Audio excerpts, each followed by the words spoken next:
Hörmətli xanım sədr, hörmətli millət vəkilləri, media nümayəndələri.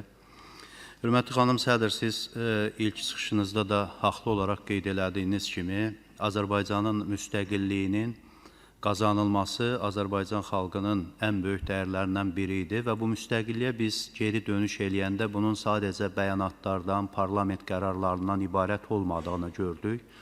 Bugün İlham Əliyevin baş komutanlığında Azərbaycan torpaqlarının işğaldan azad olunması bizim müstəqillik davamıza ayrı bir dəyər verdi. Yenidən dönüşdə artıq bunun nə dərəcədə önəmli olduğunu gördük. Biz son 200 ildə bu qədər torpaqlarımızın sahibinə çevrilə bilməmişdik və nəhayət buna çevrildik. Ona görə də müstəqilliyimizin dəyəri Azərbaycan insanının gözündə daha da artmağa başladı.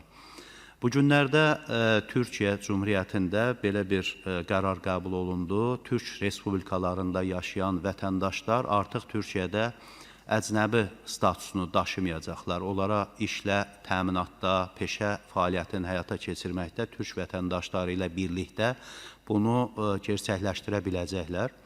Mən hesab edirəm ki, biz də bu mövzu ətrafında düşünməliyik. Bu, Türkiyənin demoqrafik problemlərinin həlli baxımından vacibdir. Azərbaycanın da demoqrafik məsələlərinin həllində bu istiqamətdə hansısa bir qərarların qəbul olunması faydalı ola bilər. Bu, xüsusilə də mən Gürcüstanda yaşayan Azərbaycanlı soydaşlarımızın qanun səviyyəsində bizdə soydaş olaraq tanınmaması məsələsinin yaratdığı problemlərə istəyirəm təmas eləyəm. Eyni zamanda Rusiyada yaşayan Azərbaycan vətəndaşlarının biz bu vətəndaşlarımıza da həm demoqrafik problemimizi həll etmə baxımından, həm də onların Azərbaycana daha çox bağlanması baxımından belə bir imkanların tanınması məsələsini müzakirə eləməliyik. Təbii ki, bu müzakirədə Azərbaycan dövlətinin maraqlarını nəzərə alaraq, amma o soydaşlarımızın da burada bir özlərini əcnəbi kimi hiss etməməsini təmin eləməliyik və bu olduqca vacib addımlardan biridir. Rəsmiləşmə,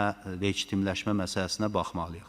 Digər bir vacib məsələ, bu son 5 ildə statistikada qeyd olunur ki, Azərbaycanda 83 min nikahdan kənar uşaq doğulubdur. Və təsəvvür edin ki, 9 min uşaq 15-19 yaşlı qızlar dünyaya gətiribdir.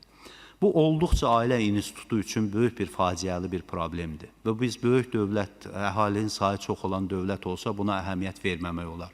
Amma biz bu istiqamətdə də cəmiyyətdə ictimai müzakirə sistemini qaldırmalıyıq, canlandırmalıyıq ki, necə edək ki, biz ailə institutunu bu cür qoruya bilək. Bu, olduqca vahim məsələdir. Bu, orta məktəbdən başqa sahələrə də siyarət edir. Diqqətinizə görə sağ olun.